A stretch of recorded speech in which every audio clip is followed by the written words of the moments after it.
오늘 말씀의 제목은 예수의 흔적으로 살라입니다. 우리는 누구나 살면서 동일한 고민을 합니다. 이 고민은 대부분 청소년기 시절에 많이 하게 되는 고민입니다. 때로는 가끔 너무 일찍 고민을 하게 될 때도 있고 또 너무 늦게 고민을 하게 될 때도 있습니다. 그리고 때로는 이 고민을 하지 않는 사람도 있습니다. 어떤 고민일까요? 어떤 고민이냐? 우리가 대부분 이 학창 시절을 지내게 되면서 누구나 하는 고민, 그리고 인생의 목적을 물어보는 고민, 나는 누구인가입니다. 심리학자 에릭슨이라는 사람은 이것을 자아 정체성이라고 불렀습니다. 자아가 자기 표상을 발달시키는 과정에서 중요한 역할을 담당한다는 이 사실을 가리키기 위해서 정체성이라는 정신분석학적 개념을 심리사회학적으로 확장한 개념이라고 이야기를 합니다.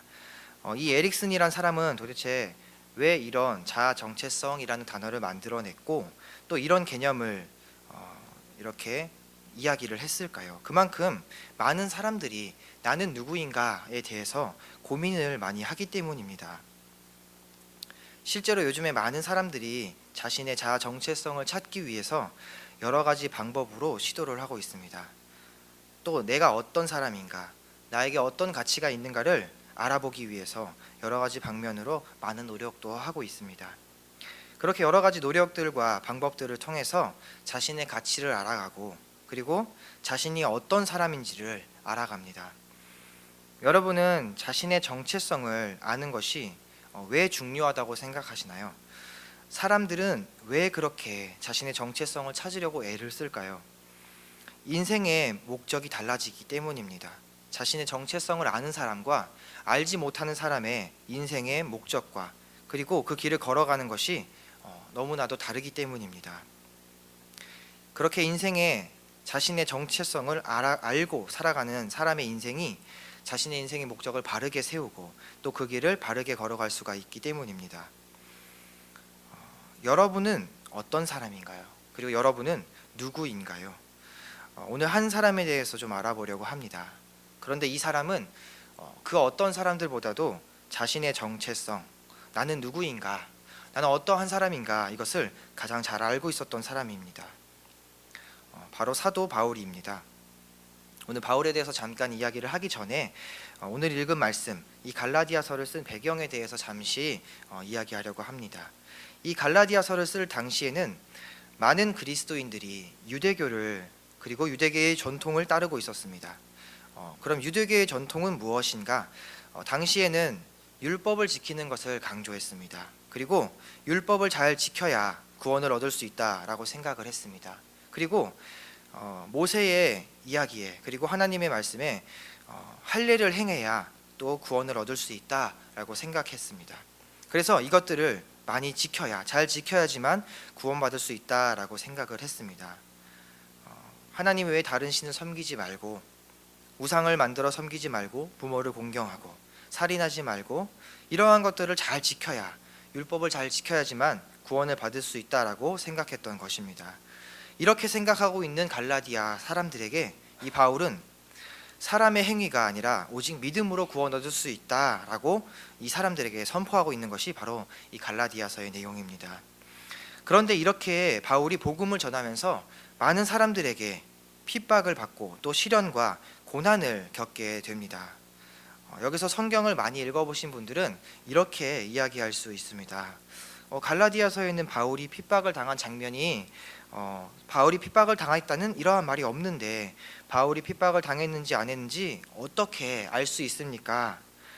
그런데 오늘 읽은 말씀에 보면은 바울이 이렇게 이야기합니다. 내 몸에 예수의 흔적을 지니고 있노라.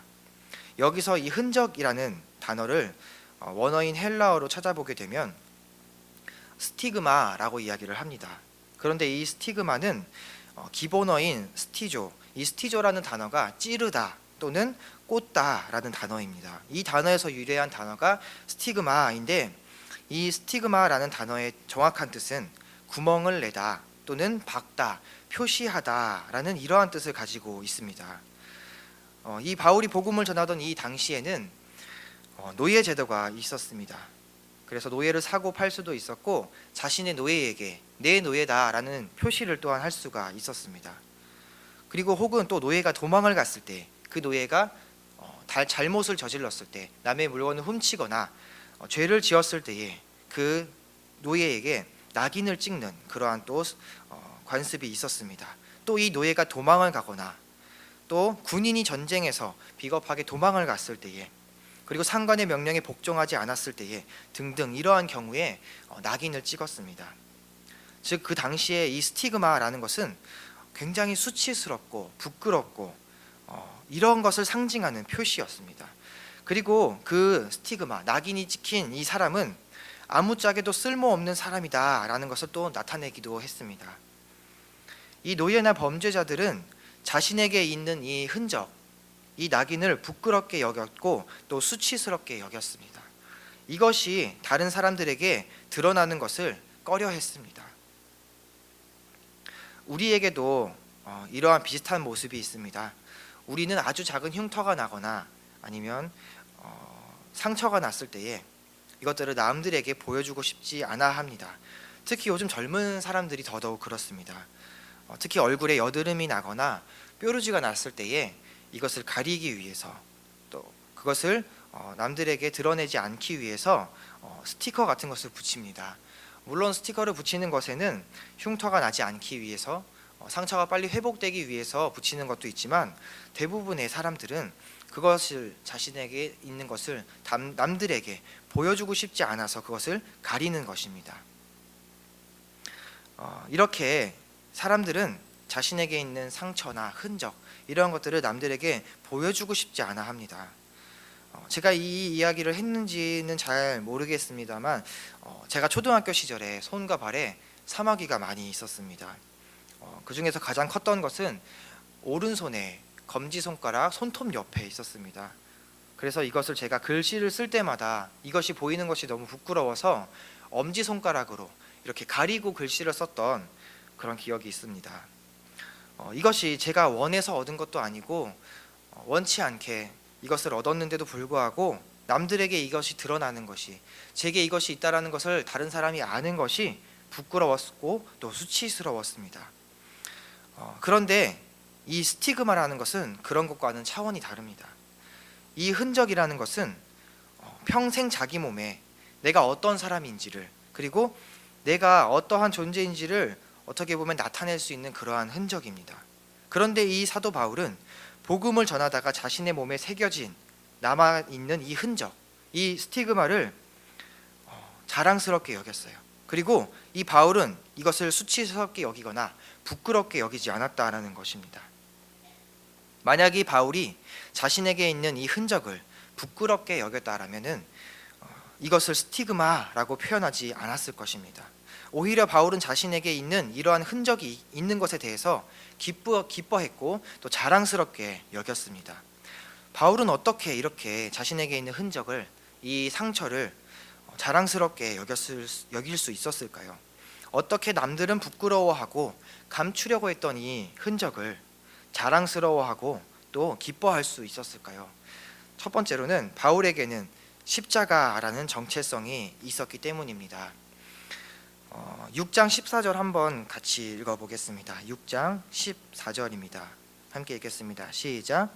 그러나 내게는 우리 주 예수 그리스도의 십자가 외에 결코 자랑할 것이 없으니 그리스도로 말미암아 세상이 나를 대하여 십자가에 못 박히고 내가 또한 세상을 대하여 그러하니라. 아멘. 여기서 사도 바울은 그것이 자신에게 있어서 자랑할 수 있는 것이다, 자랑할 것이다 라고 이야기를 합니다.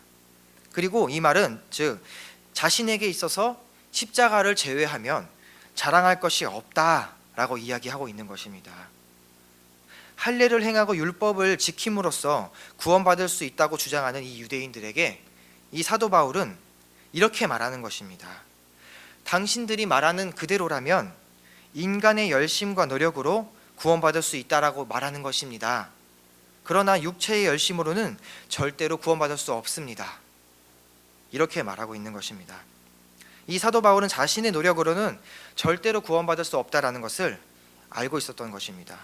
오직 십자가만이 자신을 구원할 수 있다라는 것을 알았기 때문에 이 사도 바울은 더 이상 자기 자신을 자랑할 수 없었던 것입니다. 여러분도 잘 아시겠지만 바울은 정말 자랑할 것이 많았던 사람입니다. 부모님 덕분에 로마의 시민권을 가지고 있었던 사람이었고, 또 당시에 온갖 지식들을 가지고 있었던 엘리트였습니다.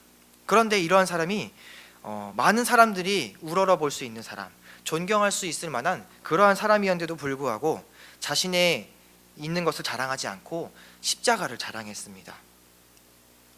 그런데 바울은 이렇게 고백을 합니다. 빌립보서 3장 8절에 또한 모든 것을 해로 여김은 내 주 그리스도 예수를 아는 지식이 가장 고상하기 때문이라.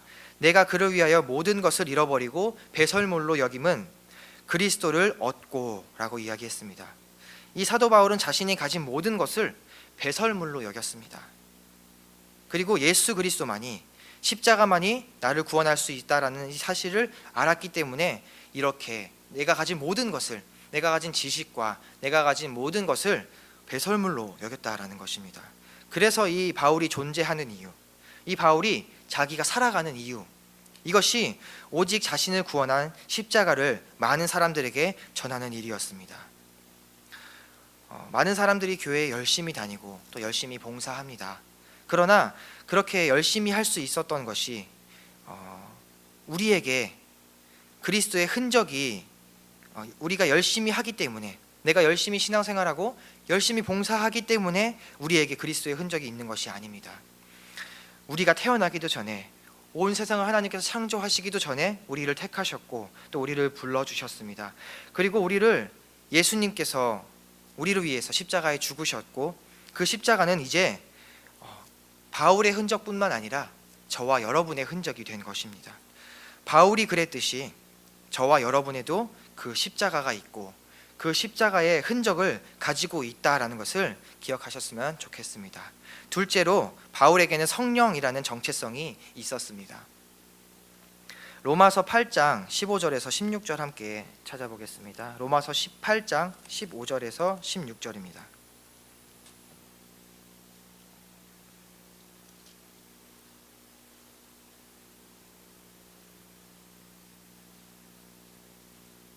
로마서 8장 15절에서 16절입니다.